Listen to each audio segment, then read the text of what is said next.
ଛାଡି ଦେ ଖେଳିବ ପିଲା ଗୁଡା ବାପ ଯେମିତି ପିଲା ବି ଯା ଯା ସାଡେ ଖେଳିବୁ ଯା ଆରେ କୁଆଡେ ଗଲ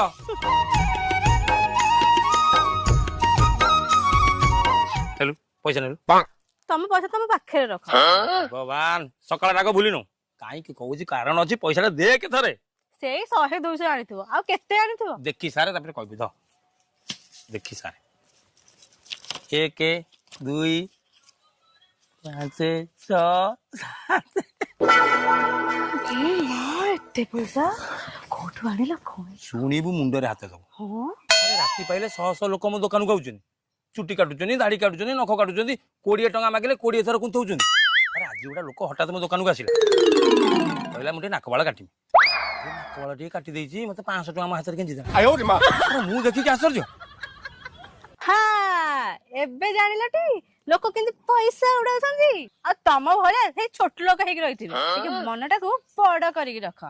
ତୁ ତ ପ୍ରକୃତି ଛାଡିବିନି ବୁଝିଲୁ ଯେମିତି ହେଲେ କଥା ଭିତରେ ବୁଲେଇ ବଙ୍କେଇ ମତେ ଟିକେ କମେଣ୍ଟ ନ ମାରିଲେ ତୋ ଭାତ ଚାଲ ବାଢିବୁ